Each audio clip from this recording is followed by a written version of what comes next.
તો હે મિત્રો, કેમ છો બધા? તો બધા મજામાં જશો. તમારો ભાઈ આવી ગયો છે, ક્યારનો આવી ગયો. 7 વાગ્યા, અત્યારે 10 વાગ્યા હશે. ઇન્સ્ટાગ્રામ જોવામાં ક્યારે 10 વાગ્યા ખબર જ પડી નહીં. નોકરીએ 7 વાગે આવ્યો નાઇટ શિફ્ટ કરીને, અને 10 વાગી ગયા અત્યારે. અને અત્યારે આપણે રૂમની બાજુમાં ચાલી રહ્યું છે કામ.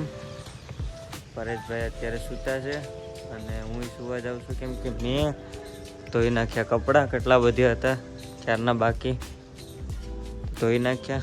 તો કાલે પહેરીશ. તો તમારો ભાઈ સુઈ જાય છે, ઉઠીને પાછો જમવા જાય. અમે ક્યારે ઉઠાય કંઈ ખબર નહીં, હવે જોઈએ. પરેશભાઈ ઉઠાડે ત્યારે ખબર પડે. તો હે મિત્રો, અત્યારે ઉઠ્યો છું. અત્યારે વાગ્યા છે 8-9 વાગ્યા છે. પરેશભાઈ અત્યારે ઉઠાડ્યો છે મને. અને કેટલા વાગ્યાની વાત હતી? આપણે 10 વાગે ઉઠ્યા હતા, 8 વાગે ઉઠ્યો. પરેશભાઈ ઉઠાડવા માટે કેટલા કાવતરા કર્યા ખબર છે? પંખો બંધ કરી દીધો એટલે ગરમી એટલી થતી હતી, એટલે નીંદર ઓટોમેટિક ઉઠી ગઈ. એટલા માટે ઉઠી ગયો. હજી તો ઉઠતો જ રહે. પરેશભાઈ ક્યારનો ઉઠાડવાની કોશિશ કરતો હતો, પણ હું ઉઠતો જ નહોતો. કા પરેશભાઈ?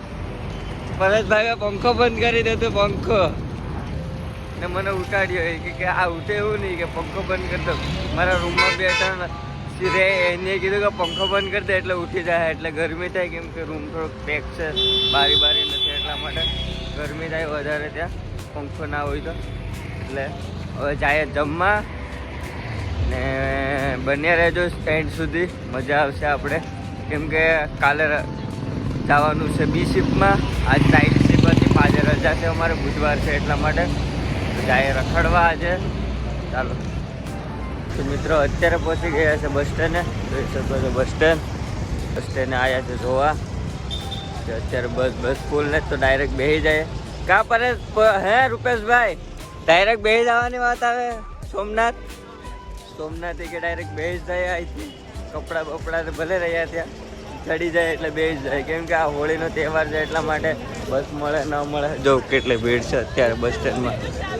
મિત્રો અત્યારે દૂધ લઈ આવું. ચા પીવો? દૂધ લેતો ચા બનાવીએ અત્યારે. હવે જમીને આવે પાછા ચા પી નાખીએ. હવે બે લેતા હું ચા હું દૂધ લેતા હું અહીં બનાવી નાખીએ. ચાલો મિત્રો, ચા બનાવી લીધો છે, પીએ. The next day. મિત્રો અત્યારે ઉઠી ગયા છે પરેશભાઈને બે, અને અત્યારે વાગ્યા છે 1 વાગી ગયો. અત્યારે ઉઠ્યા છે, નાહી ધોઈ નાખ્યો. હવે જાય કંપનીમાં, કે કંપનીમાં જવાનો ટાઈમ થઈ ગયો છે. ચાલો જઈએ કંપનીએ. ને આવ્યું 11 વાગે પાછા રૂમે. 10 વાગે છૂટી જશું.